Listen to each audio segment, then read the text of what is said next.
minute, we need everyone upstairs, please.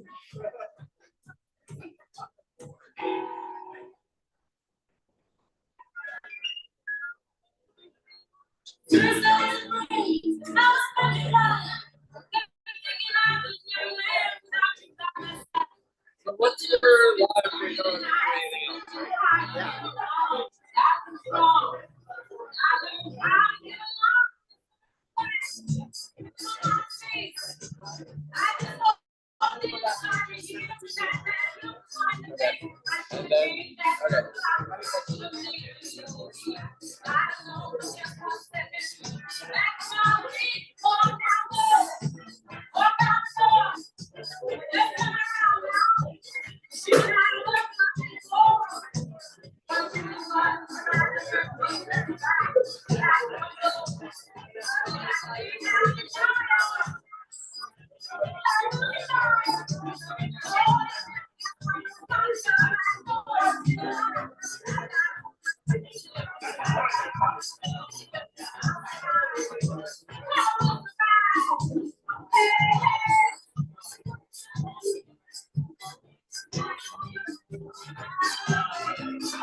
Good afternoon, Democrat.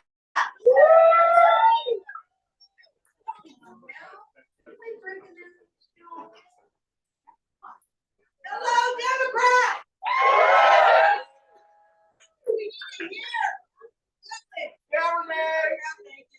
So, my name is Renee Grace Rodriguez. I'm really nervous. Those of you who know me can't imagine me being nervous. I really are nervous today. Yeah.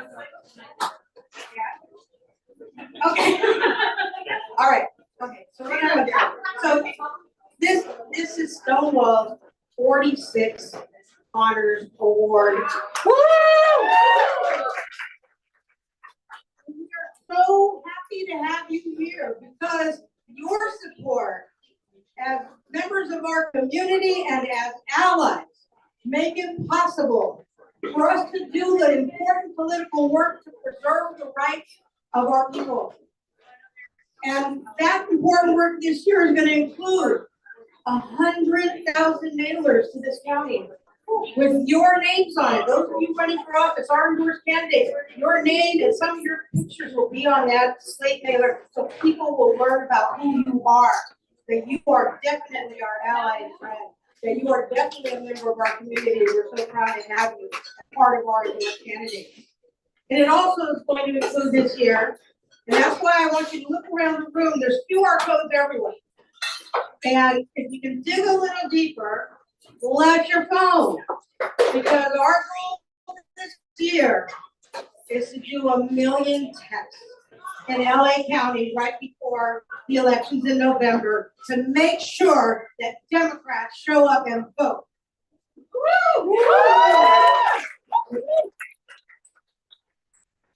So with that being said, we're very happy to have you here.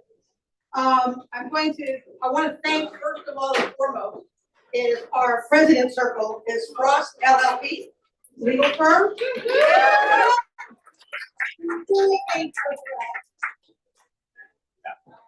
And Mr. Nico Brancolini, are you here?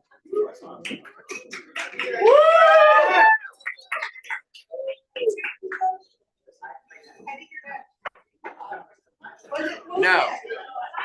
Vice Mayor. Vice Mayor. Right. Vice Mayor. All right, everyone, I'd like you to meet Chelsea Meyer. She is the Vice Mayor of West Hollywood, and welcome to warm welcome.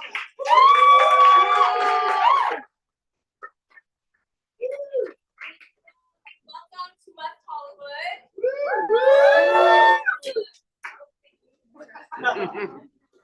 As you all know, the city of West Hollywood has a really proud history of being a safe haven for the LGBTQ+ community, not just in our Rainbow District, which we are so happy to welcome you to any night or day you would like, but in our policies, which we continue to work on to this day. We have an amazing LGBTQ+ commission and trans advisory board, and members of the community across every single one of those advocacy bodies, making sure that our city can continue to be that safe haven. And I just want to give a shout out today to every single one of the awardees, and especially Stonewall for making this happen, because before the city of West Hollywood even existed as a city, Stonewall was there making sure that there was political space for the queer community, and we know that that legacy is where we're at today. So just a big shout out.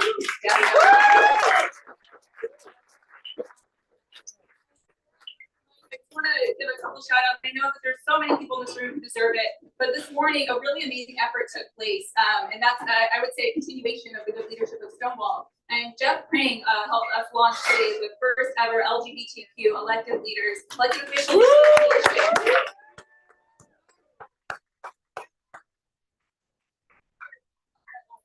LA County who identify as queer, and that creates so much space and representation for our county, which is the largest county across the entire nation, to be a voice on these issues, which we know is more needed than ever. So I just thank you, Stonewall, thank you, Jeff Prang, and this association, and every single one of you who stands with us to make this possible. Thank you.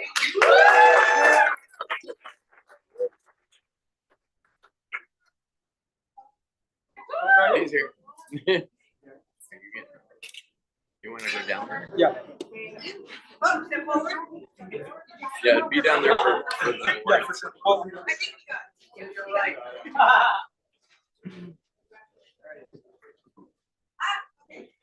Now, Jeffrey Prang, come up here for 2 seconds. We got 30 seconds. Woo! Tell us. You never have to ask the politician twice if they want to come to the microphone. Thank you, Chelsea, Vice Mayor, for reference to our organization. This morning, we chartered a new organization. It's called the Los Angeles County LGBTQ Elected Officials Association. There are 50 of us from the East St. Gabriel Valley all the way down to Long Beach. Commissioner Ricardo Lara was there. Congressmember Robert Garcia was there. But we are hoping that we can add our voice to help advocate on behalf of our community, to help educate our community, and to provide a network so that we can ensure that LGBT elected officials can be successful and help groom the next group of leadership who's going to replace us and move up over the years to come. I think this is going to be a very important organization in LA County in the future, and thank you for giving me this opportunity to say a few words about it. And Certificate to Stonewall as well. So we're good job.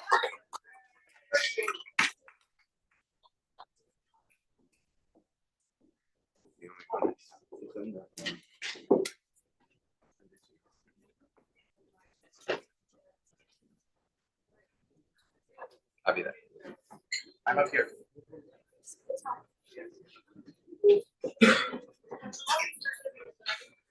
All right, so. All right, now. Next, I want to introduce you to a man I love. I'm lesbian, but I love this guy. I haven't loved it, but I love Miko regularly. Where are you?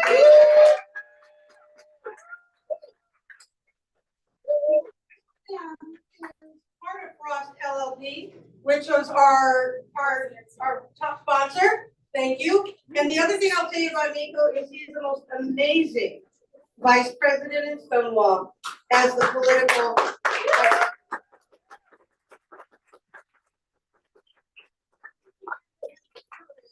And the tenacity to wrangle all of you in with Sean Pelosi, who's here somewhere, our endorsement chair.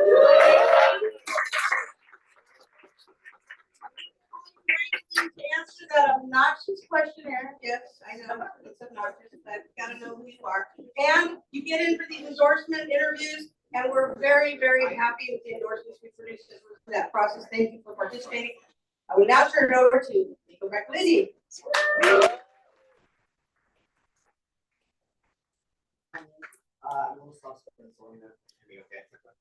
So Stonewall, the theme this year is untouchable, and so the young political team, we really take this to heart, and we really are dedicated to making sure that our endorsement to the various elected officials here today, our endorsement is not just a thing to check off on the list, but it really brings value both to our membership and to the campaigns themselves. And so that's really what you're funding here by giving us this fundraiser today. Is we're raising money to really be a valuable service to the community, to the campaigns we're endorsing, and to all the folks who rely on our endorsement to help them make a decision, especially here where our Senate candidates often move those issues quickly. And so we really hope that that is a benefit to all our members, and all our elected officials. And so I just want to give a special shout out to all of the officials who are here with us today. Thank you so much for joining us.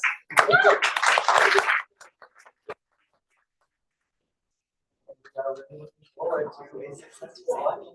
It's a scary one, but I think we can do it with your help. So with that, it is my honor to announce this year's winner of our elected officials here. So Stephanie Shine is a multifaceted, transformational leader, healer, and entrepreneur from the public. Her journey began in Iran before immigrating to the United States at a young age. Stephanie became a lawyer to advocate for underserved communities and a Reiki master to help herself and others achieve transformational healing.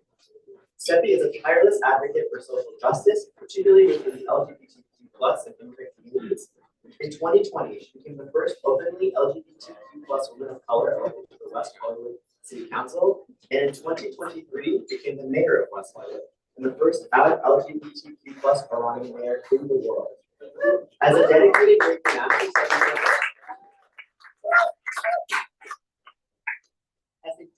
Reiki master, Stephanie channels her passion for holistic healing and spiritual wellness into transformative somatic practices. Drawn upon her extensive background in energy work and personal development through workshops, private sessions, and community outreach, Stephanie shares the profound power of integrated healing, guiding individuals towards balance and harmony in their lives. Through Stephanie's community leadership and unwavering commitment to modality healing practices, she inspires others by catalyzing positive change and empowering individuals to embrace their full potential. We're so honored to give this award to Stephanie Shine today.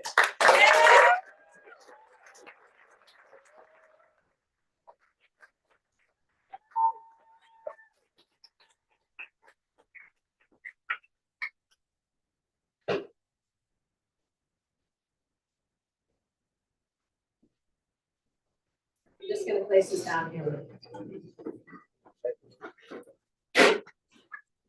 Hello, everyone. Hello. So, Before I begin, I want us to take a deep breath together. All right, I'm gonna just bear with me. I want you to take a nice deep breath in with me.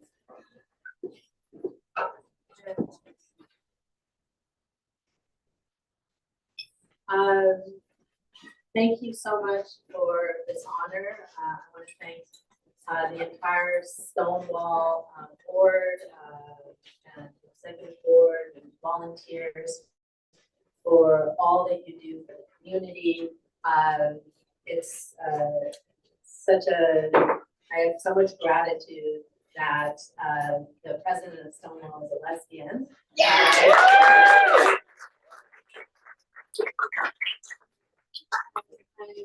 I've been very grateful and happy to see the extraordinary diversity that has evolved in Stonewall leadership, and I hope to see that continue. Before being involved in elected office, I was a LGBTQ civil rights advocate for our community for over 20 years. And with 6 years of work in public life, public service, I'm so proud of the work that I've been able to accomplish in the city of West Hollywood with my colleagues, Mayor John Erickson, Vice Mayor Chelsea Byers, now Supervisor Lindsay Horvath, Councilmember John Heilman now, and former Councilmember John D'Amico.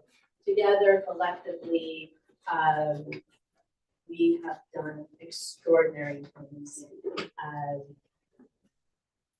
In April, we'll have Lesbian and Queer Women's Visibility Week in the city of West Hollywood.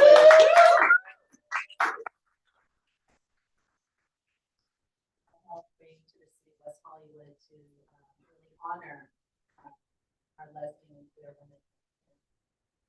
We raise the minimum wage to the highest in the country, and we give paid time off and sick time off to all workers in our city. We ban plastics and food service.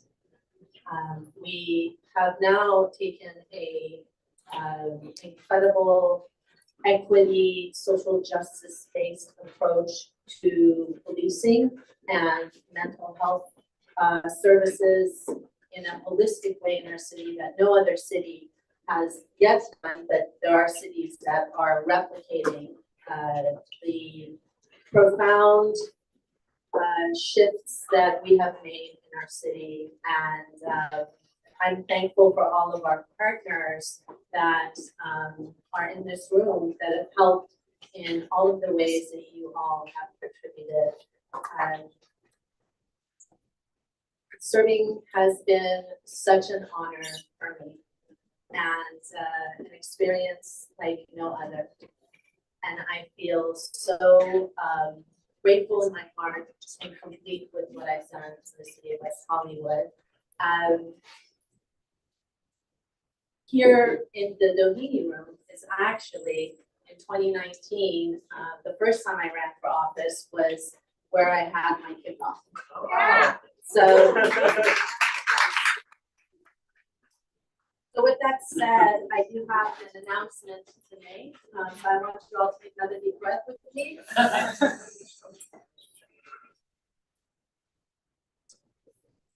I will not be running for city council again. I am choosing to go fully into my transformational healing practice in my life and leaning into the feminine and serving in ways that I'm called to now. And I love you all, and I'm so proud of you continuing this journey. And I have full faith that what we've done here in the city of West Hollywood will carry on. And I know a lot of people are probably going to be jumping in for the November election. I have not chosen who I want to endorse or support, and I may make that choice, but I truly appreciate everyone who was on my team from the beginning through this step, and it's been an incredible journey. So thank you and thank you.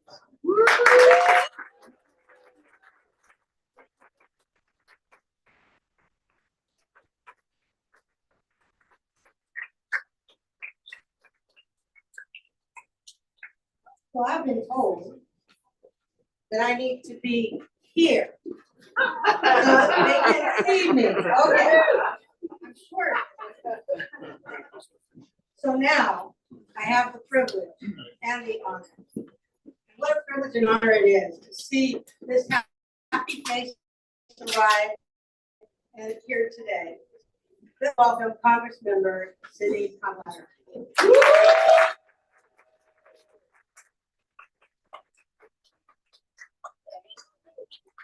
Thank you, Stonewall. She just liked my purple suit. And Yeah. your shoes, that's right, and the shoes. And your ass better vote. Your ass better vote. So I actually also want to just give a shout out to Chef Seppi because it's, you know what, it actually takes such courage to listen to your heart and to say, this is my real calling and this is what I'm gonna do. And so what we need to do is embrace every single time one of our own steps up and says, I'm making a decision for me. Because if I am making sure that I am taking care of myself, then I will be taking care of you. So I just want us to continue to celebrate her.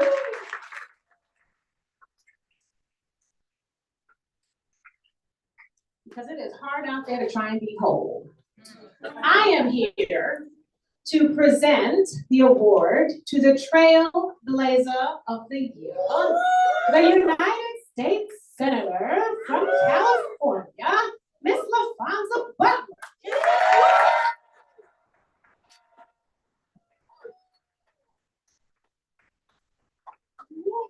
LaFonza Butler is a bad ass.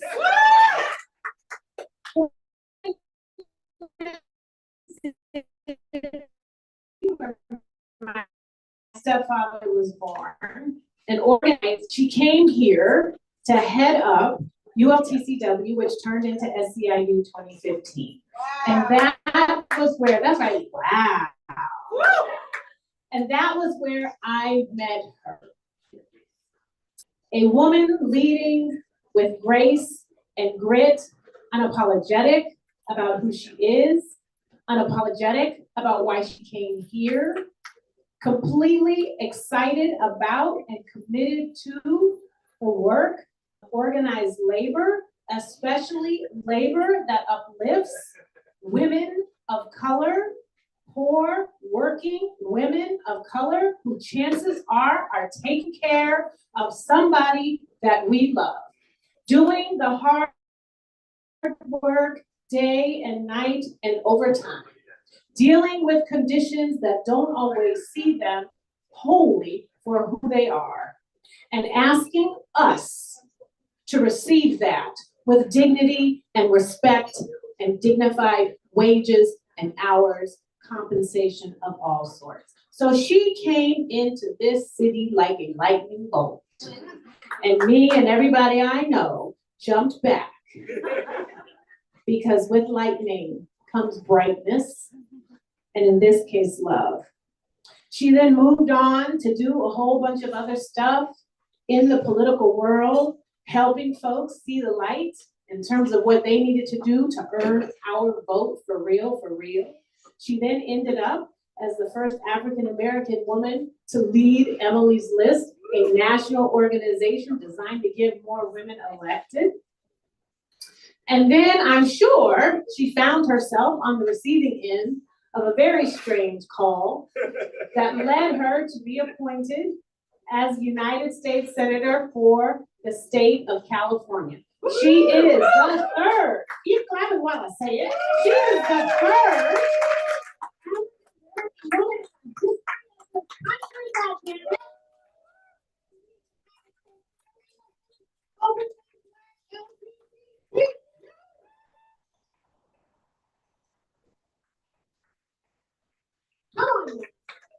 But I love this woman the most because she is a fierce mother and wife.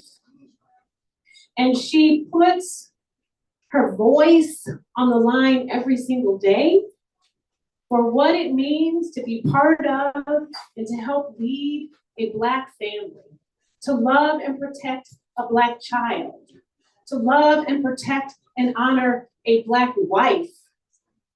And she comes to her work every single day, present, dignified, ready to agitate on behalf of all of the issues that you fight for as a member of Stonewall, and all of the issues that are important to us, queer, gay, bisexual, trans, lesbian, Black women, girls, boys, men, folks figuring it out, who deserve to have a champion in the Senate who sees them and loves them and will fight for them every single day.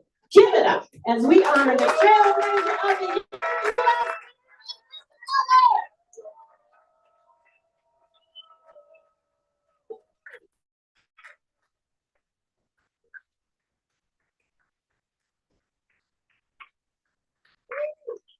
I am gonna put Congresswoman Kamala Dove in my back pocket. And have her introduce me everywhere I go. Congresswoman, thank you so much. It is, when I think back, to when we first ran into each other, the Congresswoman has been serving and leading on behalf of this great community in this city, even from Chicago, being here and calling this place home. And it's an honor to walk in your shadow in Washington. The Congresswoman was there before me. And to know that I have a friend on the other side of that crazy place, especially her side, is just truly warms my heart. Thank you so much for the generous introduction and just for being here. I am not going to be before you all long. You have all of these things to work through tonight, in addition to just enjoying each other's company and fellowship. And so I was just at the Victory Fund celebration in Washington last week. And when I was last in Los Angeles 2 weeks before that, I was over at the LGBTQ Center and touring the facility that has been truly built by our community in service of young leaders. Hi, you were there. Truly in service of our community.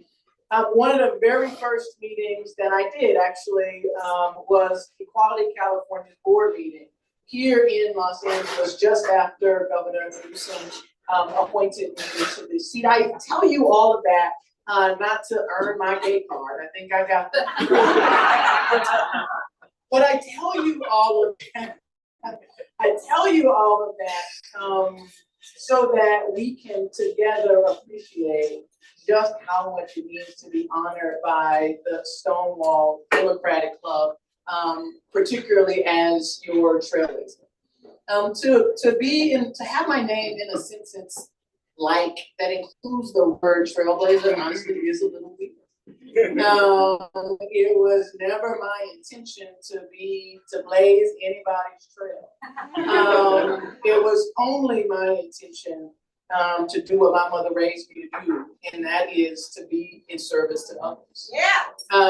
And I know that is true for so many of us, to find our way to service and to do the best that we can on behalf of others who have made our lives a little bit easier, a little bit more possible, a little bit more tolerant. I think about trailblazers, true trailblazers, like Marsha P. Johnson. I am nowhere near the kind of leadership that she offered our wonderful community here in Los Angeles and indeed across the country. I shared at the Victory Fund celebration just last week 3 points that I would also offer you, particularly as we head into what is going to be a tumultuous November election.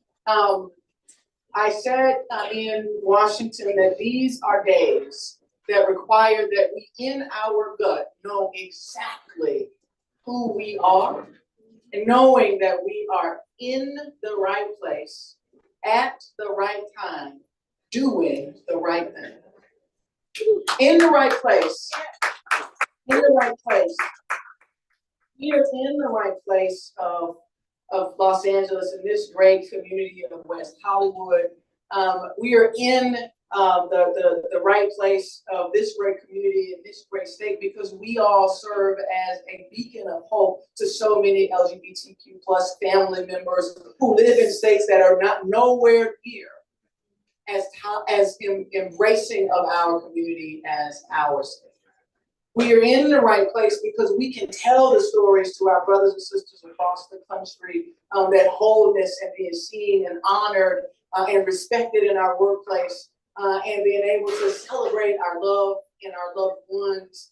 We're in the right place because we can tell those stories, knowing that we have overcome so much in our state and encouraging them that they can do the same. We are in the right place. We're at the right time because everything for our community is at stake. Justice Clarence Thomas made everyone clear that there is no stopping at Roe versus Wade. Yep. That everything that so many of our ancestors and forebears have fought on, fights that they have fought on our behalf, those fights are true and present, as more true and present today as they were then. 50 years ago, when so many of our mothers and grandmothers were fighting for a right to make decisions about their own bodies. 30 years ago, when so much was happening around the community of our community of the LGBTQ plus community to be respected in the workplace, just to be added to the laws of protections. So we are in the right place at the right time, and just as our rainbow uniform says that we are doing the right thing because your ass better vote. If you think you got to California when the fight was over because, hey, it's sunshiny California. Hey, they got rainbow flags at the state capitol. If you think that you have made it to California and all is well, your ass better vote. You want to keep it. If you want to keep it. And if you think that everything that we have that has been fought for us is going to be in place for our children, your ass better vote. Right. My daughter is 9 years old. On the day that the Roe decision was made public, I dropped her off at 7:30 in the morning to go to summer camp. June 24th last year.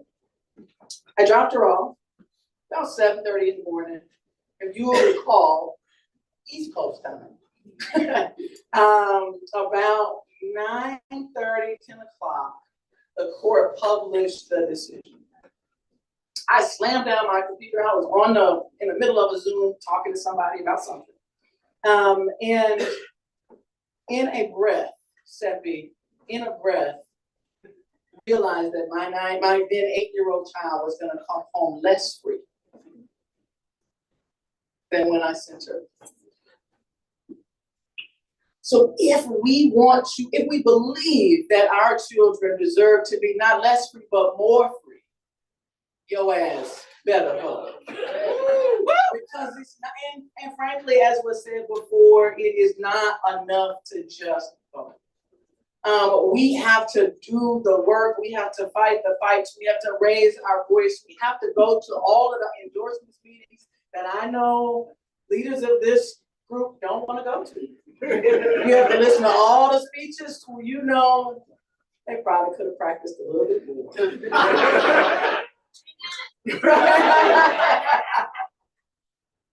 And we have to do all, this is the election where everything that is extra is necessary. And so in addition to all of the extra and the necessary, Stonewall, your ass better vote. Thank you all so much for coming.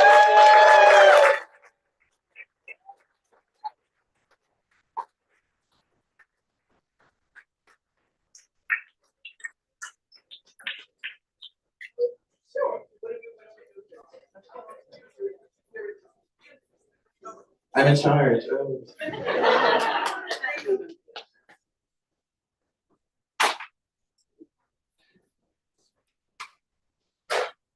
Pre-commission, I'll just do a little dance.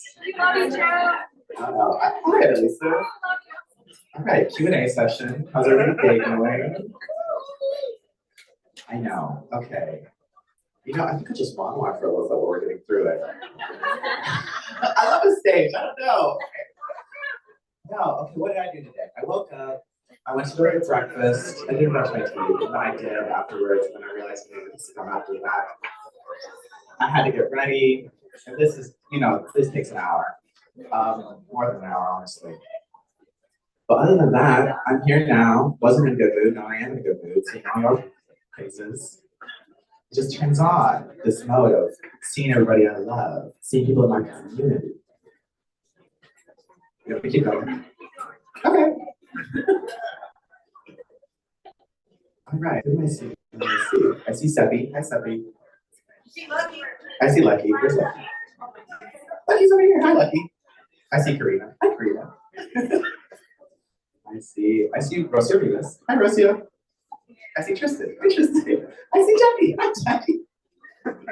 I see Vince. Hi, Vince. Oh my goodness. Okay, I can keep going. Wow. I see Kevin. Hi, Kevin. Yeah. Okay. Cool.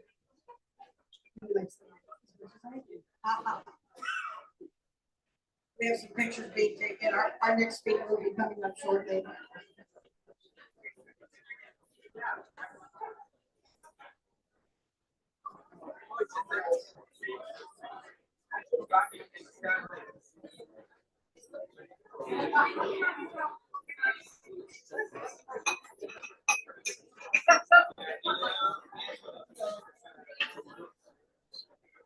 June. June.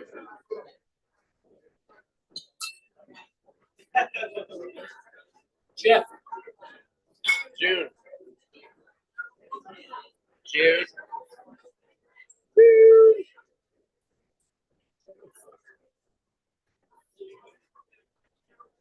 I got a picture of the banner. Oh yeah. Well, yeah. Thank you for the short break.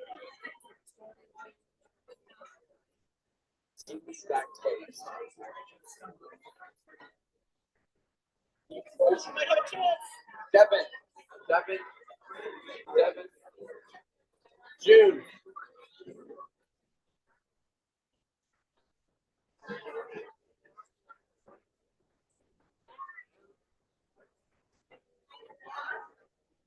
That's it's tough. That's not even there's a rope there.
I'm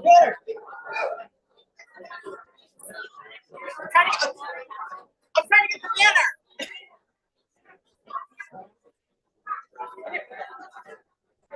Yes, I do.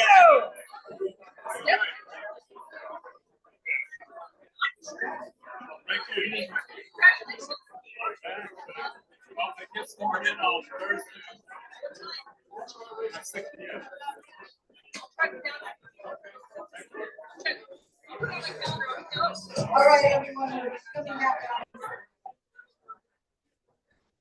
Let's give Senator Butler a big hand. Thank you.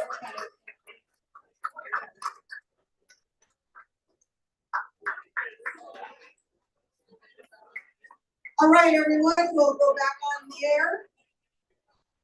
Get your attention again.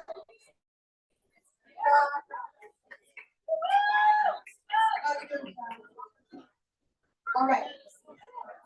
So I want to tell you a story that Jackie Goldberg told me.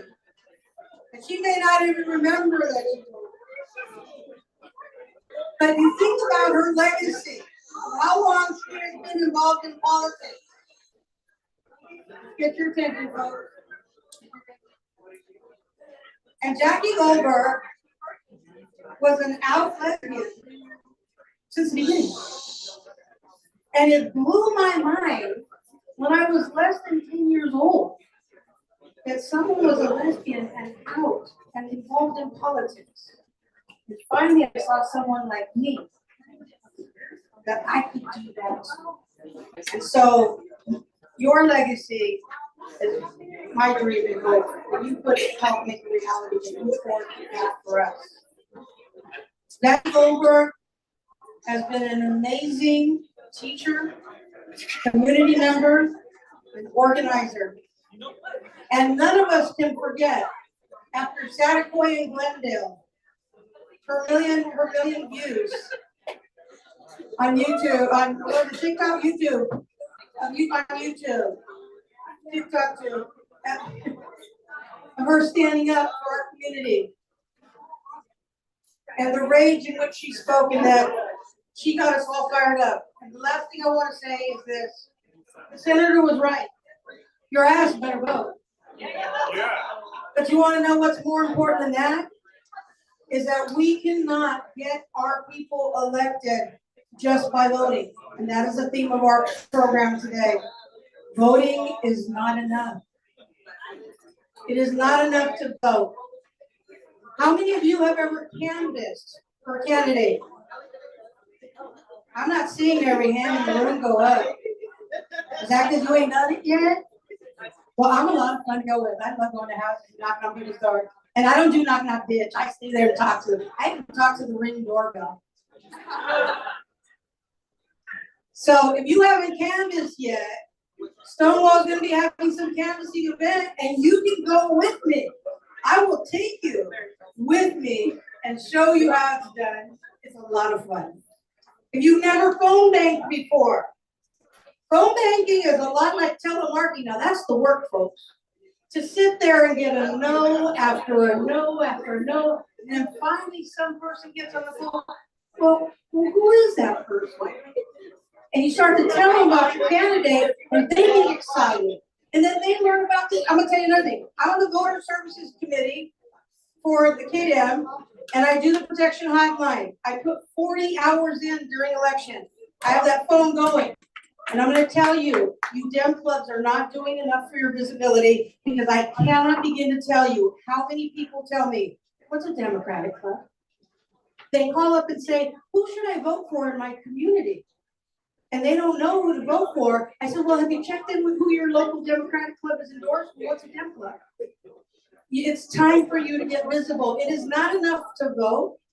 It's not enough for you to have your monthly meetings and pat yourselves on the shoulders and say you've done a good job. It's not enough to show up for our candidates and canvass and phone bank for them, but we need our Dem clubs to get out there in the grassroots. Look, we have access to PDI. Download the Democrats in your district and start making phone calls, folks. People need to be contacted. They need to feel a connection. They need to hear from you and the passion that you have to know that our democracy is on the line and that their vote matters, and to share with them the heartbreak of losing elections by mere hundreds of votes. That things could have been different in my district if Lorraine Lundquist had won against John Lee. I hate that mess, sorry. I digress. Anyway, we're here today for the most important award of all, in my opinion. I love the senator, but I'd like to welcome Dr. Jackie Goldberg to the stage for her Lifetime Achievement Award.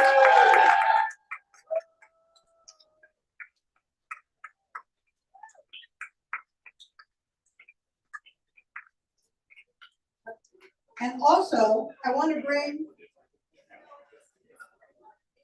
Dr. Zeke Zeigler, the Honorable Zeke Zeigler, Judge of the Superior Court, is going to give us an introduction. Thank you. Yeah, a lifetime takes a little bit longer. So, thank you, Renee, for the honor of acknowledging a true trailblazer and change agent for a lifetime of service. Jackie Goldberg is one of my heroes. She's one of my role models. And Jay and I consider Jackie and Sharon to be very dear friends. Jackie is first and foremost an educator and always will be. She's also 100% about empowerment. Now, I remember the first time I ever saw Jackie Goldberg. I was 19 years old. It was 1983.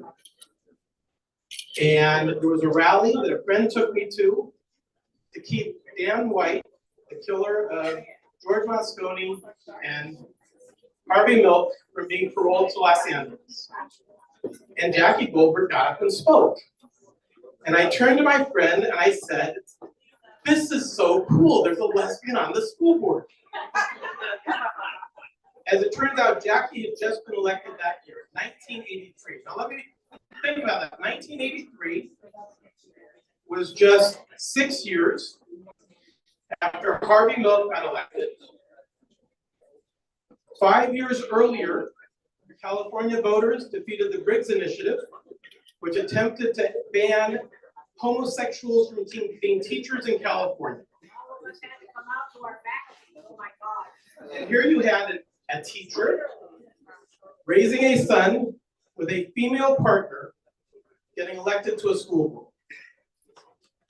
Over a decade later, when I was elected to the school board in Redondo Beach, the Victory Fund said I was only the 9th openly gay or lesbian school board member in the country.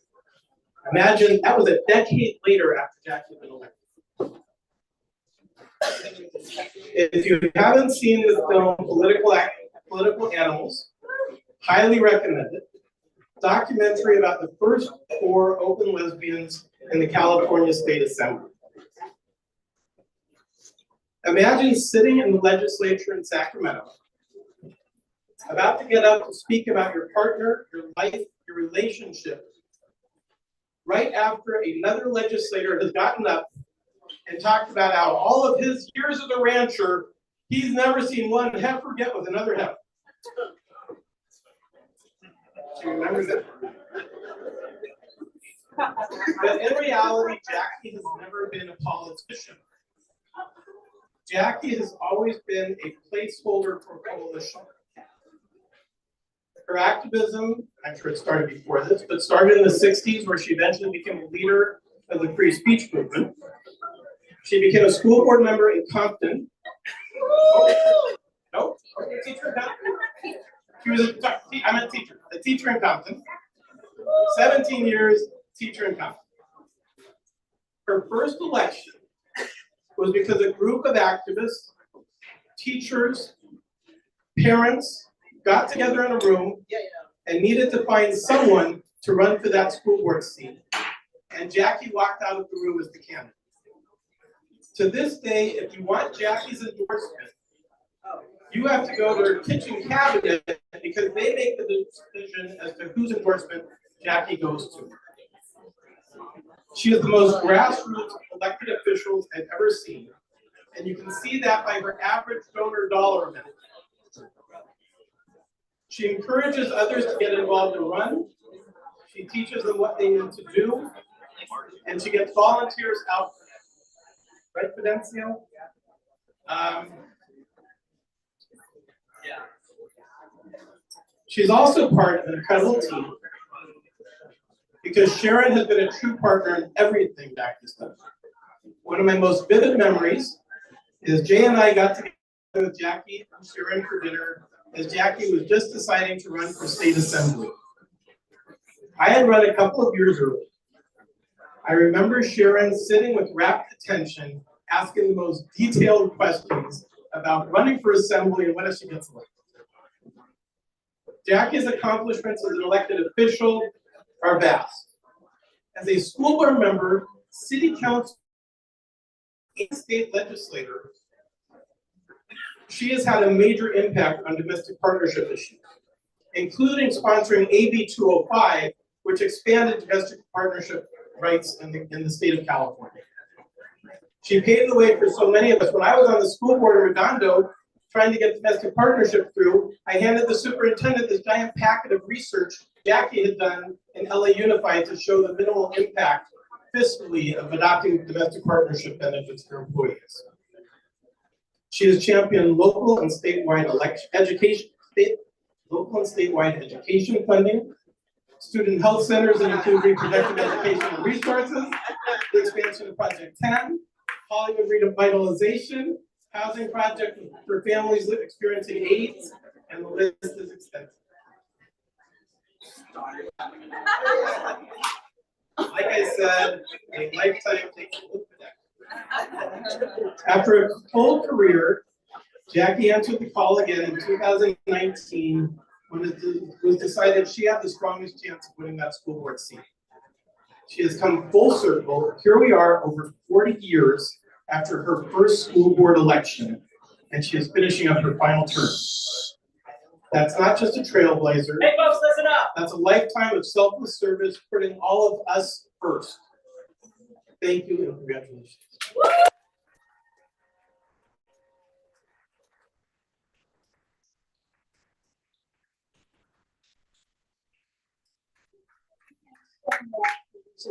It's truly humbling to get a lifetime achievement of anything, if you don't mind. But I guess at 79, I guess it is a lifetime. I was 38 years old when I started. It's a long time ago now. But really, I want to say a couple of things that most people, which is you never, ever get the things that I've accomplished in life. So I get credit for them, but I really didn't do them alone. My real skill was in building coalitions. And that's really how we got, and Sheila Kuehl and I and a couple of others of us, when we started in Sacramento, there were 4 of us, but we got AB 205 passed anyway.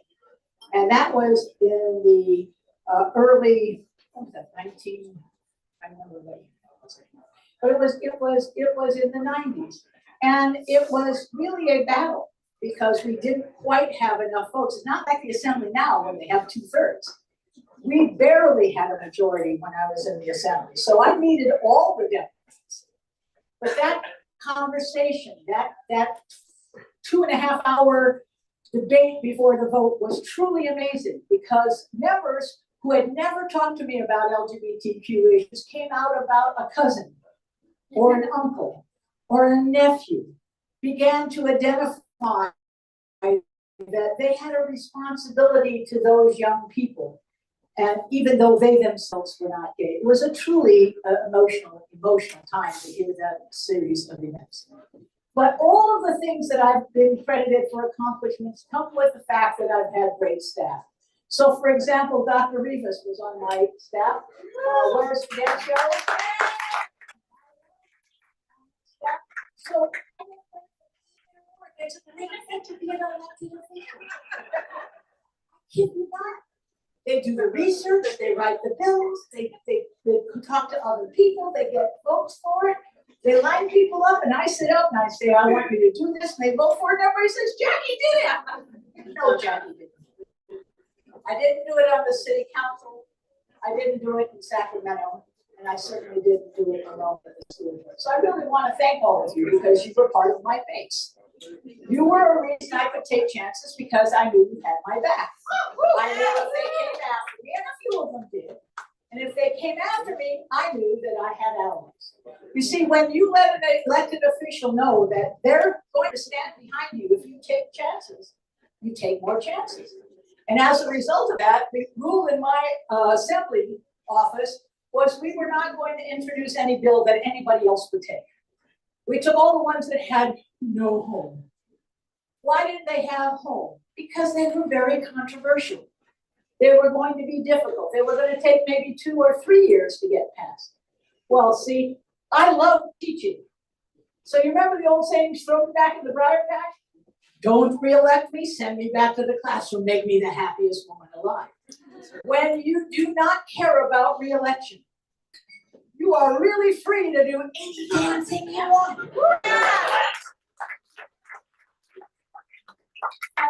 People say that I do courageous things is because, honest to God, I really didn't care if I got reelected. Because the only job I've ever truly loved was teaching at Dominguez High School in Compton. And I truly loved that job. That being the case, though, that after 17 years, I never, except for 1 year, got to go back to the classroom. And that was after my first time in office. But I will say to you that my colleagues who were not gay were really terrific. When they came after in Sacramento, Project 10, which is at one school at the time, just Fairfax High with just one woman. When they came after it, they actually voted, because the Republicans were in power at the time, to end all funding to LA Unified. All funding until we killed that program. And you know what all of my colleagues did? They passed a resolution honoring the program. So we told them, you go ahead and take the money away, you try that. Because this entire board is together, building coalition, that's how you get things. So I really want to thank Stonewall for being a part of many coalitions. I want to honor all of the others who are being honored today. I know your achievements and you're remarkable people, and I just want to congratulate you as well. But I also want to end by saying we have to do more than just vote. And I have to do more than just be in campaigns. We have a largely uneducated public. They really don't know jack about almost everything. I mean that seriously. It is important for you to reach out to family and friends who are apolitical, they think. And tell them about the struggles of various issues. Remind them that white supremacy is not only not dead, it's rearing its head in brand new ways. Remind them that when you talk about getting rid of immigrants, all of us are relative to immigrants. There's somebody in this room who isn't a relative of an immigrant. Not anybody. It's a nation of immigrants. Remind them that when immigrants come into this country in large amounts, 6 trillion with a T, $6 trillion are raised for our economy. $6 trillion are raised for economy by immigrants. So it's important for us to talk to people about the kind of crap that is on the air all the time, to tell you things which aren't true, that up is down, that wrong is right, and that we should be hating people who aren't like us. Okay, you can do that, but I need you to do that all the time. I need you to do that when you're out having a drink with friends on Friday night, when you're at a club dancing, when you sit down to rest. Ask them what they know about some of the issues of the day. Invite them to discuss with you what they think about. People think, for example, the economy is, of course, the best economy in the world right now. There is no economy better than the American economy right now. Is it perfect? No. But it is stronger than any other economy in the world right now. And yet everybody's running around saying, oh my God, this country's in trouble. Why? Because that's what the other guy says. The number 45, you remember it. So it's important for us to take on the task of engaging our friends, our family, our neighbors, people we meet with socially, in helping them to understand that it is important for them on the issues. We may not all agree, but I want you to at least understand. And if you talk to people like that, they'll talk to you about it, because they have views. It's just mostly uninformed. Not bad people, good people, but we don't do enough to inform the public about what's going on. And ever since, I guess it was Reagan, took off the Time Act we now have, stations that don't ever have to tell the truth at any time of any day, ever again. And they call themselves news stations. So that's part of our problem too. Anyway, thank you for honoring me. I am so honored.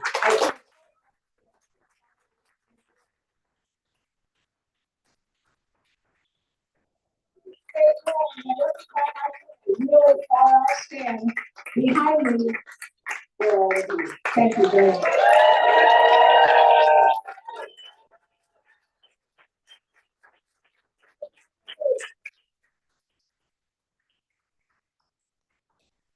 Just publicly apologize for leaving my wife of 43 years. Is not really feeling very good, and I told her as soon as I was done I would come home. It doesn't mean I honor all the rest of you on your side. So yes.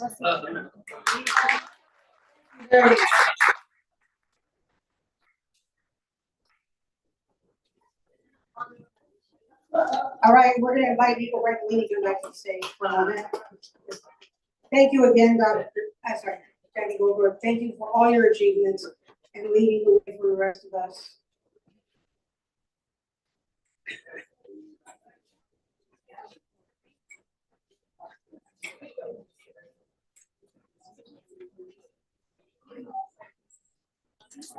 Hi, everyone's really sad because I haven't been up here for 4 minutes. So I'm back. So I'm here in my capacity not as political VP, but as a representative of the Frost LLP law firm. I know many of the folks in this room tonight have made the horrible mistake of going to law school and taking the California State Bar and working as attorneys. So we're all in this together. So Frost LLP is a proud sponsor of this happening's 46th Stonewall, and we salute the work of the organization. The Frost team is made up of leaders who spend the majority of our time majority of our waking hours, which is in fact true, working in tireless advocacy for our clients. We know that creative and innovative approaches are often necessary in the field of law. The same is true of politics and public policy, which is why we are all here today. So we salute the work of Stonewall and all of the honorees and their tireless advocacy and creative innovation.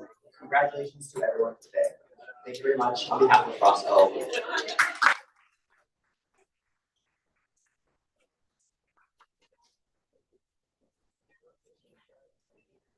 Right.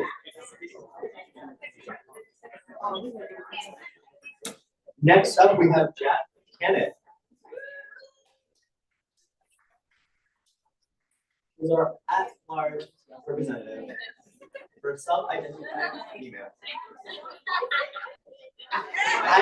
Look, as a white man, I do the best.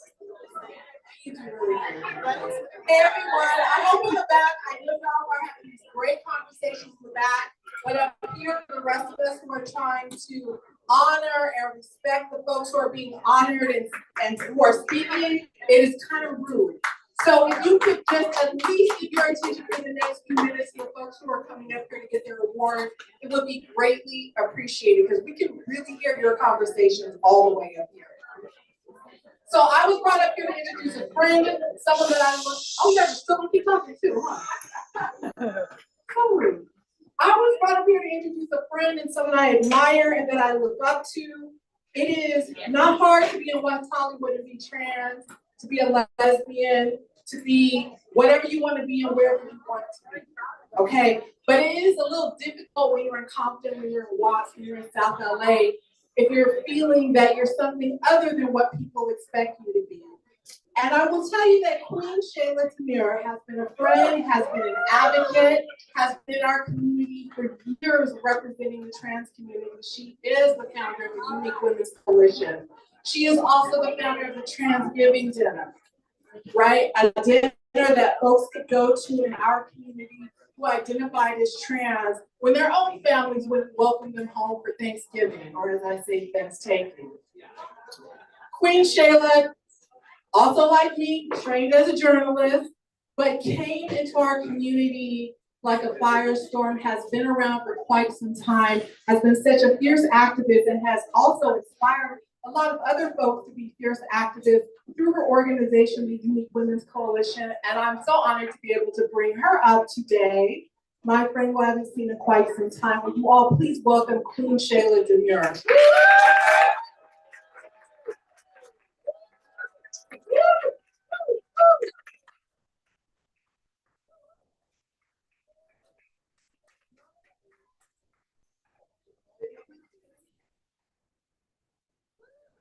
All right. Hello, everyone. How are you tonight? I love to see my siblings in the room. I have a thing where I say, I never enter a room alone because at Unique Women's Coalition, it's an us thing. And so when you see one of us, you see us. Okay? So I want to say that your recognition of my efforts fills me with gratitude and humility. I am merely a vessel for the collective energy and dedication of my community. This award is not mine alone. It belongs to every trans and non-binary sibling who has lent their energy, passion, and talents to the cause that we champion. The Unique Women's Coalition is built on the shoulders of their guidance, their resilience, and their courage. They are the heartbeat of our organization, and it's their unwilling commitment that propels our mission forward. I recognize that the messenger delivering the message carries significant weight, and I am fueled and activated to ensure that we see our mission through the finish line. I want to take a moment to honor the title of the award, Marsha P. Johnson, and bring my ancestor into the room with us. As a 53-year-old, scratch that, as a 53-year young trailblazer, I am blessed to continue the strides of lifting trans communities, both locally and globally. It's because of pioneers like Marsha P. Johnson and her good sister, Sylvia Rivera, that I, alongside my sister Queen Victoria, who is the Sylvia to my Marsha, can take the baton and work towards making this world a better place than how we found it. Thank you to every voice who lifted me during the selection process of this wonderful celebration and honor. Stonewall Democrats, thank you for seeing me. Together, we will continue to uplift and empower our community, ensuring that everyone can live authentically and proudly. Creating the first polling place at a trans-led org is only the first step. Woo! It's the education and constant allyship that will keep that needle moving towards equality.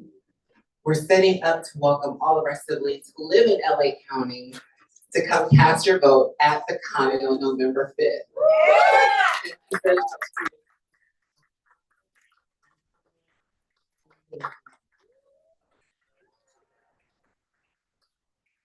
Guys, give it up for Queen Sarah.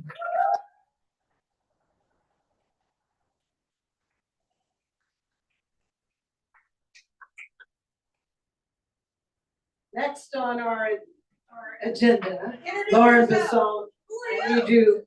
I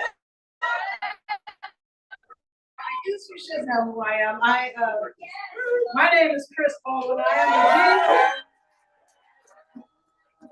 the so producer of this fine event.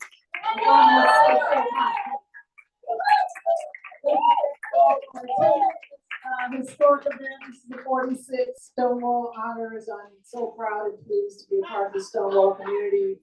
I'm going to introduce to you my fellow rebel in the house, Lauren Basson, and we're going to talk about the Bayard Rustin Stamp Initiative. Yes.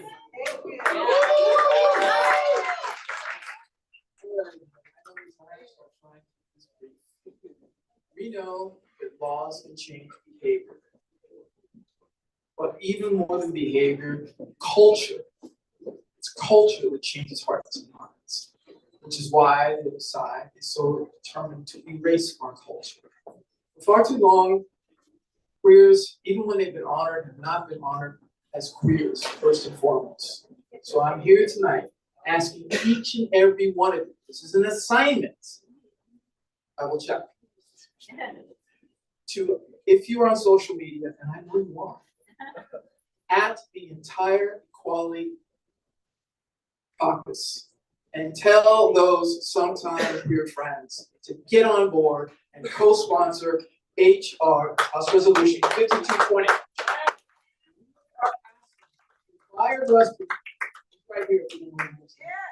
We are asking for Bayard Rustin Stamp to be the first of an LGBTQ series, followed by Polly Murray, followed by Sylvia and Marcia. We are here to disrupt the notion that closeted people want us on rights, to which I call BS. Every single day you have the power to make this happen. It's not just in these rooms. You're a constituent.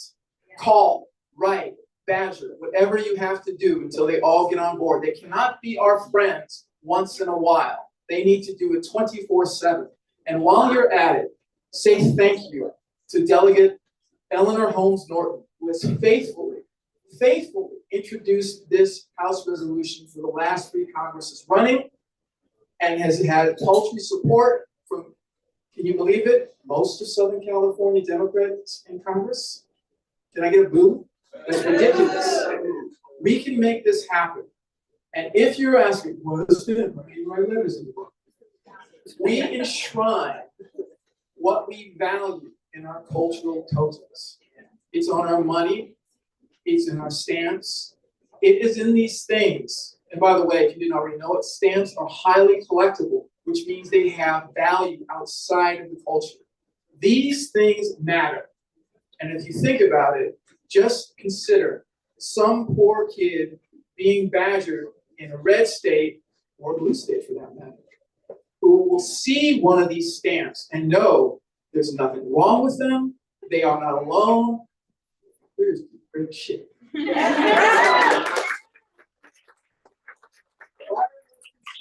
First in the LGBTQ+ series, HR 5220. If you don't know who your rep is, find, call, leave messages, and at them on your social media.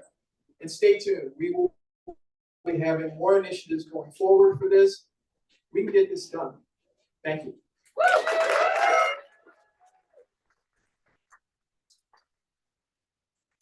All right, thank you, Lauren, and thank you everyone who's come up, and thank you all for your patience. I know it's a long program, but there's so many people we wanted to honor today, and thank you so much.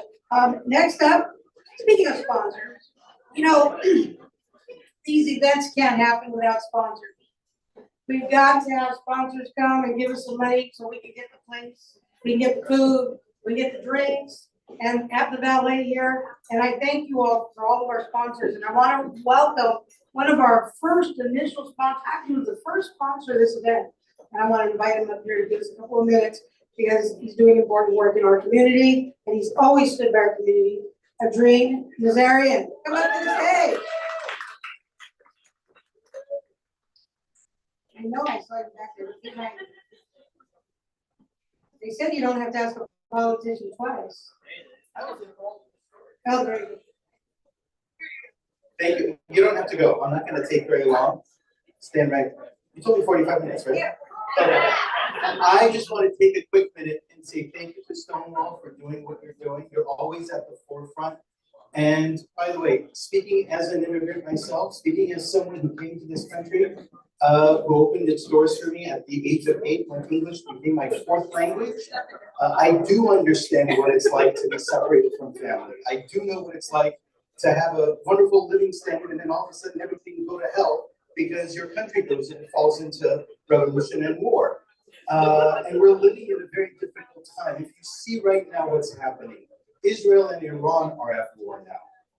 Middle East is in a very difficult spot. So all of that to say, I appreciate what you do. I appreciate how you raise up people who sometimes may not find their own voice. And please make sure you step up and run for office. Whether it's the college, school board, water board. Stacey Fortner just told me she's running for water board. Step up and make a difference because your voice can actually have a great impact, greater than you would ever even assume that it does. Thank you. Thanks for the opportunity. Thank you. All right, I'm going to move fast to this. Did I see DA Gascon here? I did see the DA here. Come on down. We'd love to hear from you. Thank you for being a sponsor. Thank you for supporting Stonewall and always having our best interest at heart. You know, I'm not gonna be too long. We have some giants here earlier today, and I think so much has been said. I want to congratulate Sheila, member of our LGBTQ plus advisory board. I know Jasmine is out there, another giant. I know Steve is here. There's so many of you that have stood up over and over again to make sure that our community has a conscience, that our community does the right thing.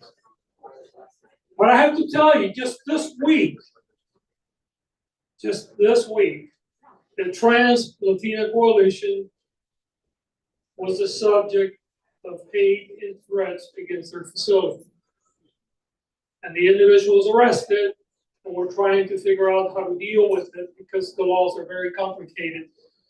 But the reason why I bring that out today is because we are celebrating, but we also need to recognize that the fight continues, and the fight is here in our community as well as around the country. You heard Senator Butler, you heard Sidney Kamlager, you heard Jackie Goldberg talked about the importance of voting and the importance of getting others to vote and the importance of engaging. We have not arrived. Just as last year at the Glendale School Board, there were people trying to pass resolutions and rules to make sure that our LGBTQ kids could not be themselves. So I'm here to tell you I'm incredibly grateful for Stonewall, for the support that you have given me, even during the times when it hasn't been popular. But more importantly, I want to thank you for the work that you do each and every day to make sure that our democracy thrives and that all of us, regardless of who we love, regardless of what we look like, regardless of whether we speak with an accent, that we belong. Thank you so much. I love you.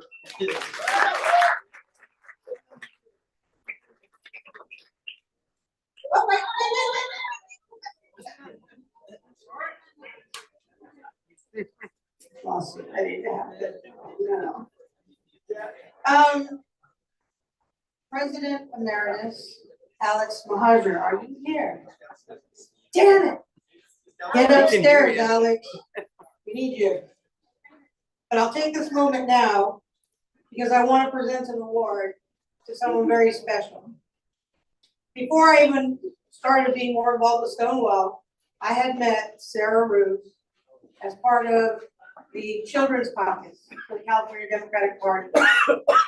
And I gotta tell you, she's one of the hardest working people. And she became a friend, and as a friend, I asked her to join Stonewall to help me help this club. And she did. She is the best ally ever.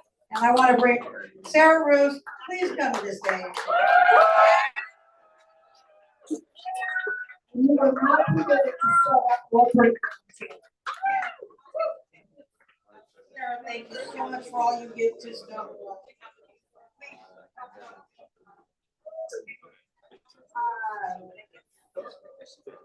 Well, thank you very much. This is a lovely place to be.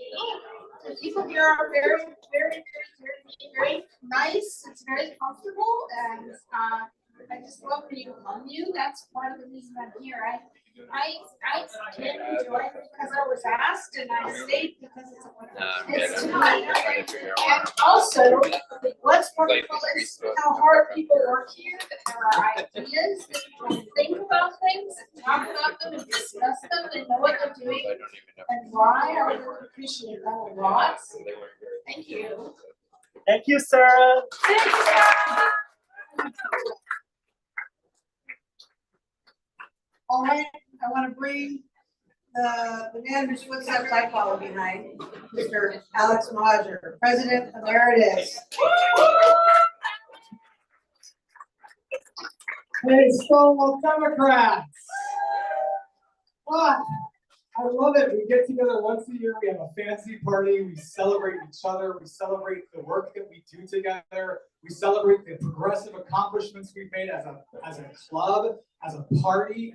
And this club has done so much exceptional work that I'm so proud of over the last few years. We've grown our membership by more than 30%. We've grown our budget by more than 80%. In the last election cycle, we endorsed 124 candidates and ballot measures, and we had an 82% success rate, which means our success rate here at Stonewall, it actually is better than the LA County Democratic Party's success rate. Which tells me when the LGBTQ community speaks, the institutions and the parties should listen. Because we are doing the work of putting our feet and our ears to the ground and becoming a diverse and inclusive space that fights for everyday people. Our organization, Stonewall, its namesake was born from a riot. It was born from a riot. And 50 plus years later, our community is still under attack. And this affects every single person in this room. And so if you are a member of the Stonewall Democrats, you have a unique responsibility to honor the movement from which this club was born nearly 50 years ago, 49 years ago. So it was an honor to serve as president of this club from 2021 to 2023. It was also really tough and sometimes brutal, but very gratifying. And it's a real honor to be able to pass the baton of leadership to our first queer Latina president. And that's a really important part of, as far as I'm concerned, part of my legacy, if I have one, as the president of this club, is that we will constantly hand on the baton of leadership and constantly enfranchise, empower, and elect more LGBTQ people, more color, that is what Stonewall means to me. That is what it means for us to be here in this room together. And that is also what your donation helps us accomplish today. This club is volunteer. It's a scrappy group, and we do a lot of hard work, a lot of legislative and political advocacy. Putting on this event is a lot of hard work, and we do a lot of great work in the legislature of getting bills passed to support and promote our community. So every dollar you donate today helps us achieve that goal and to continue this organization's goals and objectives into the next 50 years. So please check out your QR code on your tables. Donate what you can, even if it's just 50 bucks, 25 bucks. How many people right now can donate just 50 bucks? Raise your hand. Who can donate 50 bucks? 50 bucks. $50. If everybody in the room donated $50, we will raise thousands of dollars for them. Let's go ahead and scan those QR codes. And with that, I just want to say, again, it was an honor and privilege to serve as president. It's an honor to be the president emeritus, and I look forward to being involved with the club for many, many years to come. So thank you so much. How would you like? No, okay, that was me. Hello, all right, real quick. I want to call two people up here to the front. Ernest Cornish, where are you? Right here. And I also want to call Alex Banks.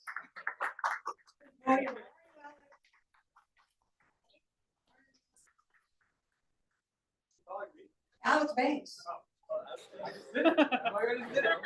I don't see her. There she is. So, I gotta tell you about this. You know, if you need something done, this is how to get it done.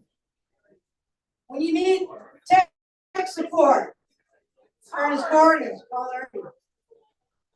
We need a shoulder to cry on, all right. Now, if you want to have a good time and come play LGBTQ bingo, or you like to do a game night, this is the lady right now. Yeah, Alice Banks. Alice Banks is going to Stonewall, and we have been having the most fun community events because we're trying to create a sense of community among us. Because we need to bond to one another, we need to support one another, and this is not done.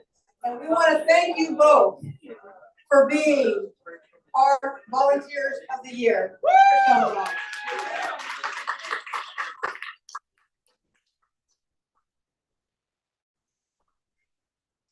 Yeah, thank you. It's been empowering the community, getting people navigating, a lot of pumps and strokes. People don't want to vote because they don't see results. Because there are results. They're smaller, more community, more local things. So you gotta be people that's Thank you, everyone. Just gonna be brief. The Project 2025 is a real thing. If you don't know what it is, look it up. Because it is scary, it is out there, and if you don't get out and vote, Project 2025 will be a reality. We do not want that to happen. So make sure you get out and vote. Thank you. We got a lot of work between now and November. So get out there and vote.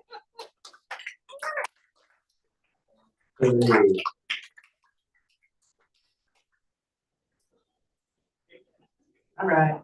Well, yeah, y'all. Quite fun. Mostly, I do enjoy it a lot more.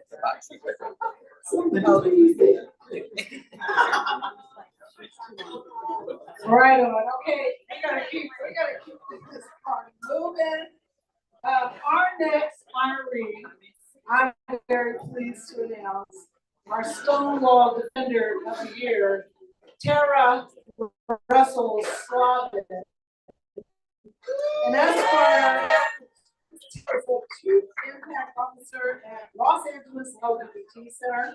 As Chief Impact Officer, Tara works to advance LGBTQ rights and has specific responsibilities and executive oversight of all human services at the center, including homeless youth services, senior services, policy and advocacy, and legal services. She is actively engaged in expanding the center's women's health services and oversees the center's National LGBTQ Intimate Partner Violence Institute. In their more than 18 years at the center, Tara has also served as the director of policy and community building and lead staff attorney, which is why I couldn't get a hold of her. Tara is a subject matter expert on issues related to LGBTQ domestic violence and chairs the LGBTQ subject matter committee for the National Task Force to End Sexual and Domestic Violence.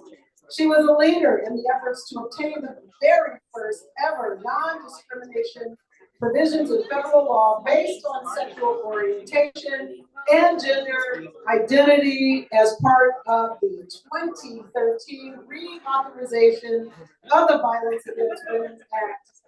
She also serves as the California Office of Health Equities Advisory Commission. Thank you very much. Tara has a bachelor's degree from Pitzer College and a JD from Northeastern University School of Law. She resides in Altadena, California, with her wife and child. Please give it up for Tara Russell Slavin.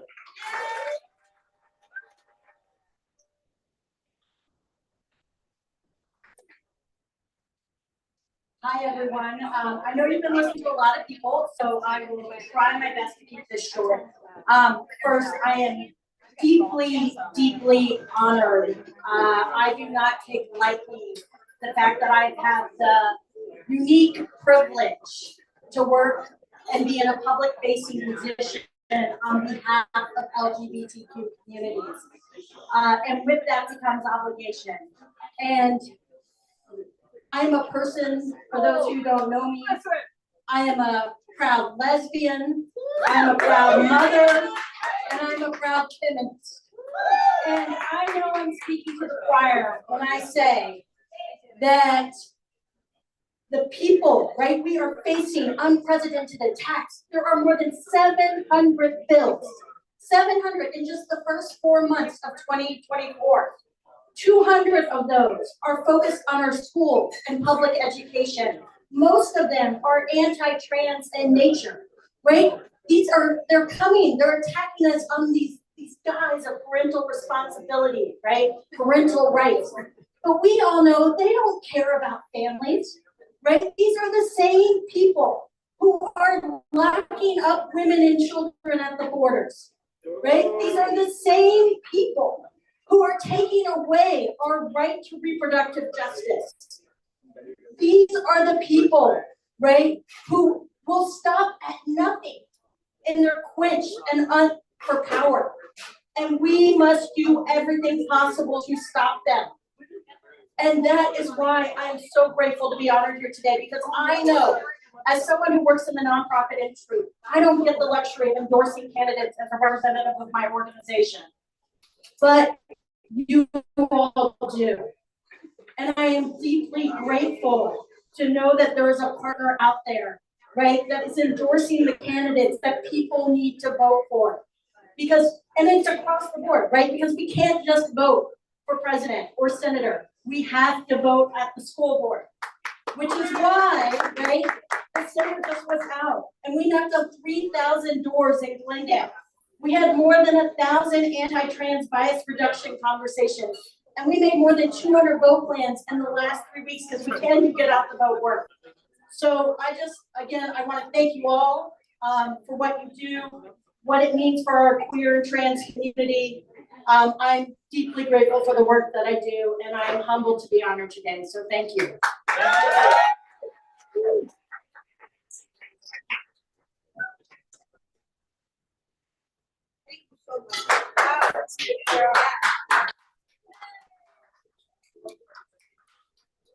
Oh, very special person, yeah.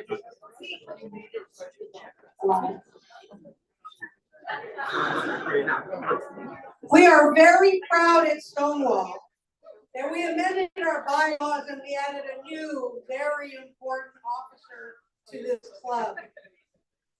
Because diversity, equity, and inclusion matters to Stonewall.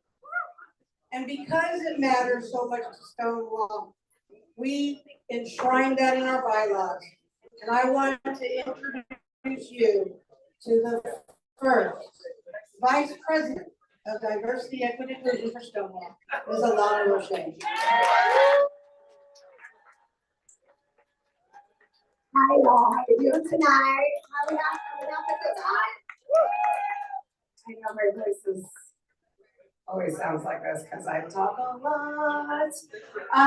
How's everyone doing? I'm so excited to introduce and just honor a dear, dear friend of mine who has done so much work. I have watched them come up in the ranks, be a part of community. Gosh, I've been able to be a part of their campaign, their political campaign, running for City Council of West Hollywood. And I don't know, there's not enough I can say. We don't have enough time. I know we're all trying to get back to our lives. So let me just wrap this up.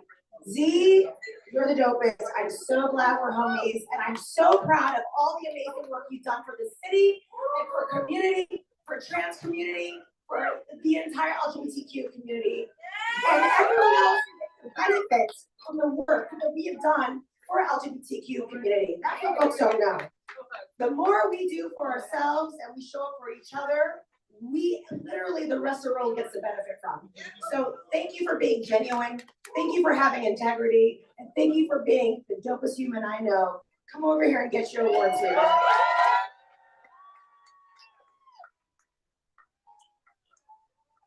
Yeah.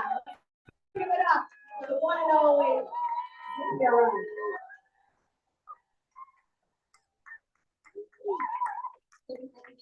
I do want to give the floor to Juan from Unite here to do another intro. I want two intros. I mean, I feel like that was the most badass thing ever. I just came off of a flight from Miami, so I landed like a couple hours ago. So not quite as much energy, but still want to just share, right? So, Unite Here Local 11, if folks aren't familiar, is the Hospitality Workers Union representing 32,000 members in Southern California and Arizona. And I'm just incredibly privileged to be able to introduce Zakia.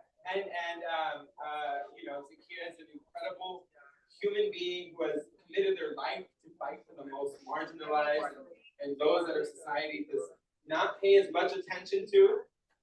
They fought courageously alongside our members in so many fights. And I just want to share a little bit about Zakia and her story and their story because it's incredibly important. Zakia was raised in the Deep South.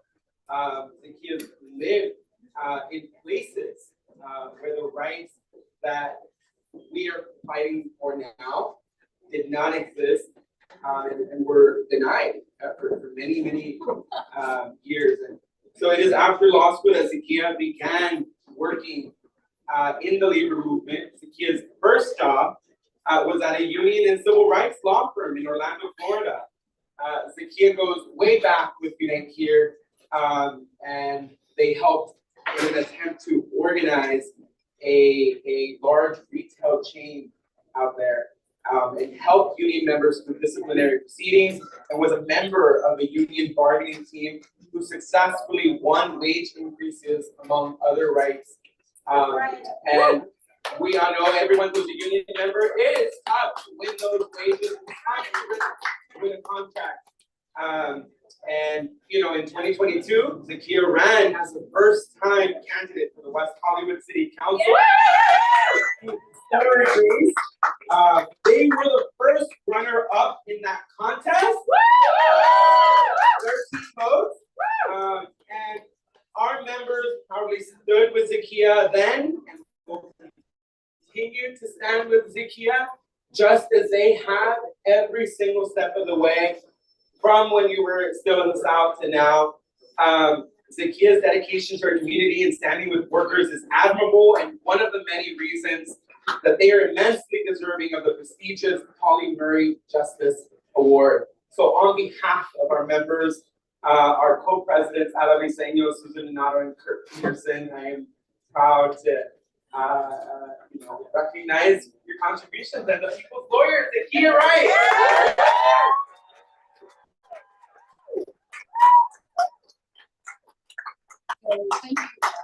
Thank you so much to Juan and Unite Here for supporting me, for Alana for supporting me, Stonewall, Chris Baldwin for really making sure that this thing came together. So thank you.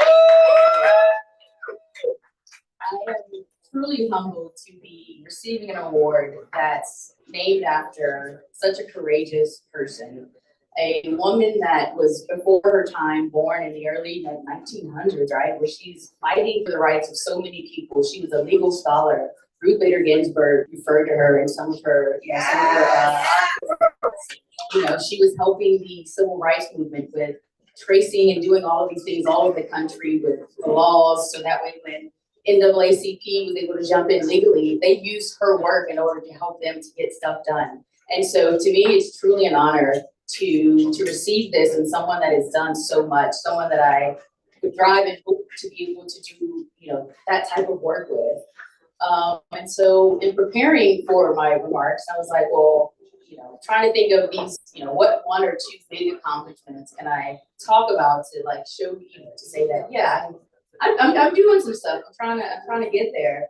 As I thought back, I also looked at Pauli Murray's life and was like, there aren't these sort of big events where things are done, right? It's these single events and these decisions that you make that help to contribute to the movement of justice, right? And so, I thought about that hopeful, right? So then I'm looking like, I started my own law firm because I looked around and I was like, there are no Black non-binary attorneys that are advocating for the rights of LGBTQ people and people of color. And it matters when your attorney, when there's these steps that you can skip to let your attorney know sort of why this was a microaggression, right? And so I saw that need and I wanted to contribute to that. I ran.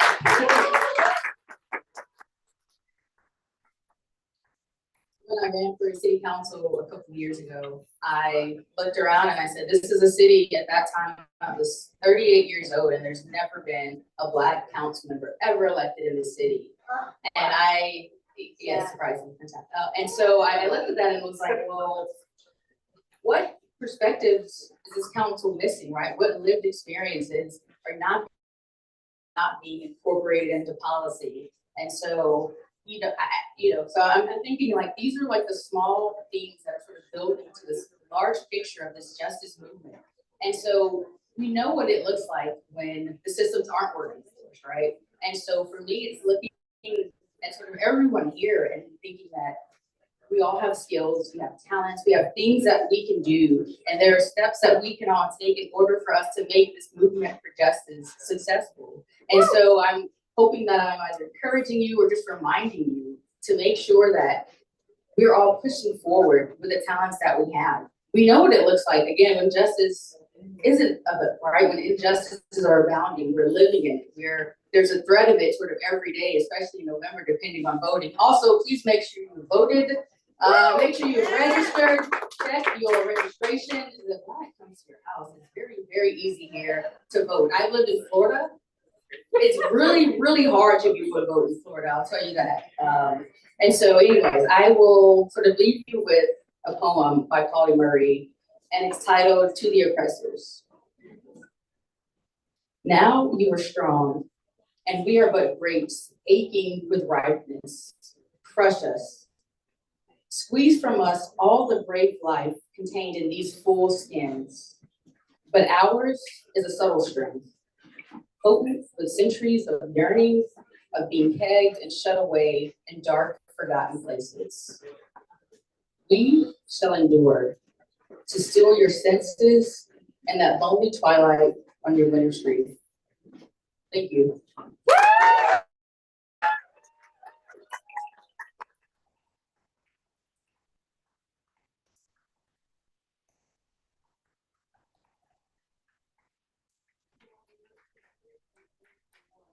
So real quick, I want to once again thank our President's Circle sponsor, Frost LLP, our platinum sponsor, A Dream Desiree, is a candidate for city council.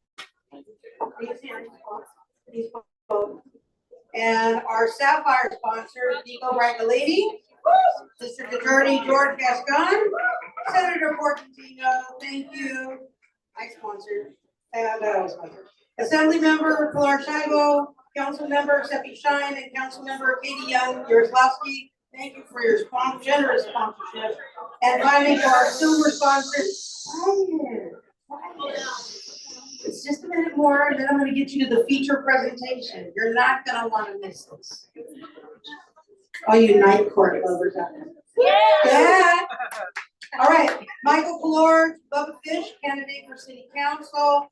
Assembly Member Mike Fong, Sean Pelosi, School Board Member Rocio Rivas, and finally Andrew Devon from Santa Clarita Valley. Thank you very much to our sponsors, and please give them some love and attention when you see them. Thank you.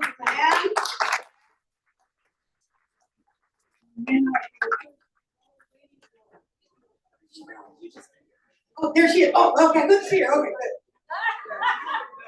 So now you know how old I am. I love night work. I watch the show all the time.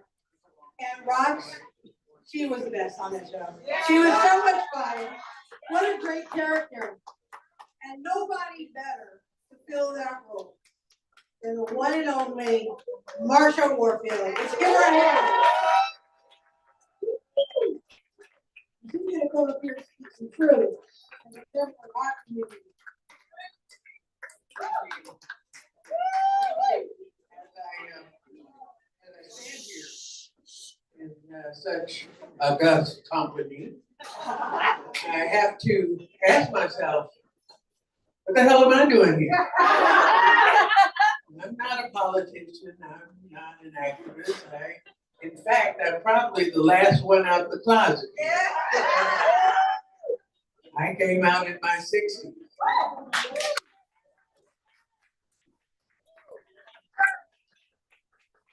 Facebook. I was growing up, there was no gay. Nobody talked about being gay. And when the subject did come up, there were no positive words associated with it.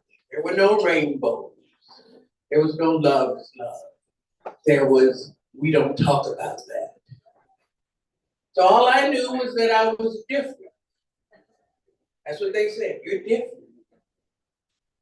Which means they knew. They didn't flip and tell me. And so when Stonewall happened, I was 14 years old. And there was no 24-hour news and all that kind of stuff. So I happened to see a magazine about another protest in America at that time. And I asked my mother, what was that about? She said, you don't need to know. So I didn't know I was gay until I was in my 20s. I met her. Yeah, I call her her. She calls me stalker.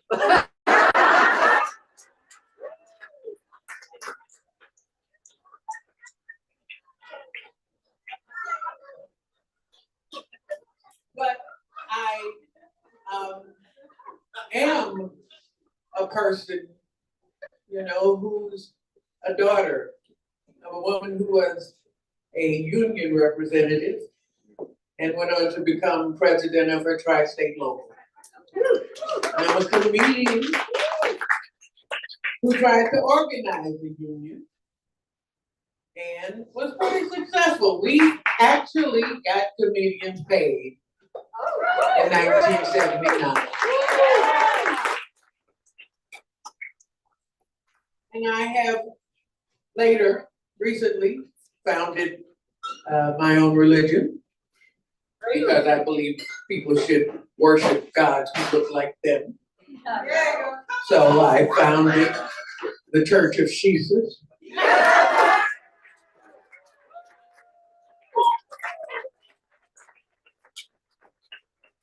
To worship that feminine spirit that brings life from spirit to flesh. And so I have never been able to figure out why having a penis made you special. They don't do much. And we're looking stuff to squirt at.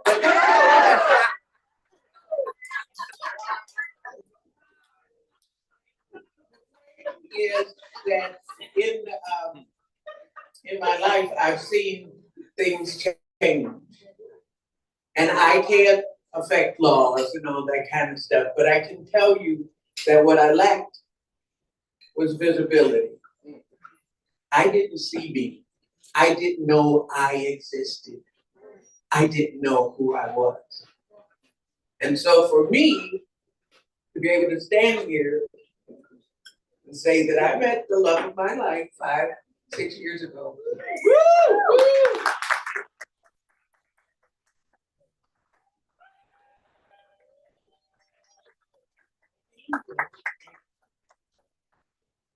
And she's been on TV, on Tamron Hall. We've been a couple that people can see, that they can find love, no matter who they are, no matter how old they are, as long as it's true love. And they can see this beautiful woman. And I had the chance to marry her. Yes.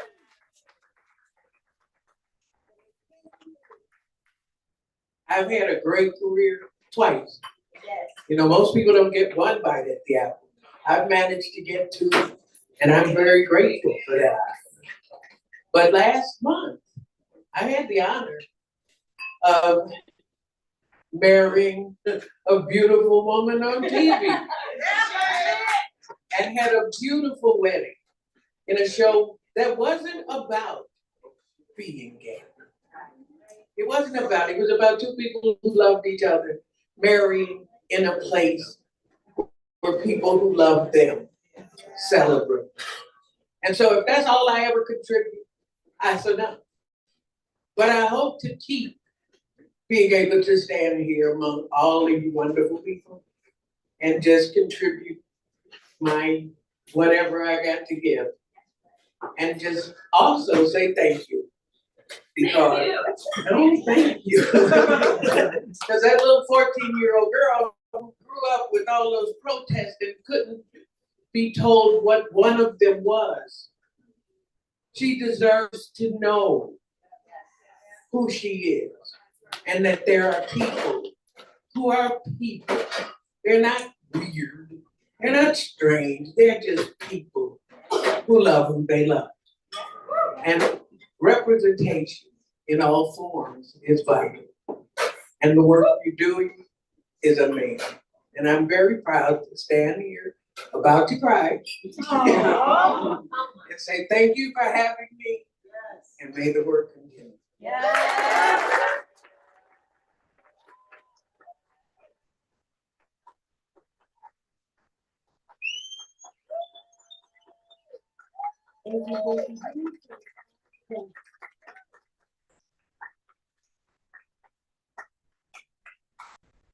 We're gonna wrap up our show and we're gonna get the hottest, sexy DJ. We have 2 bars. There's a bar downstairs, bar up here, bar tenders up here. So please, before you go, make sure you're done. Don't trip, please don't make. Once again, I want to thank every single one of you for being here. We so appreciate your support. Thank you for hanging out. I know it's been a really long afternoon, but now we're gonna liven things up with DJ Sexy DJ Claudette and spinning the tunes. Please continue to enjoy yourself and be open for quite a bit. And then for those of you who wish to, the after party is taking place at the Beer Hotel. So if you go to the Beer Hotel, that's the after party. Thank you all again. Congratulations on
turn this off, right?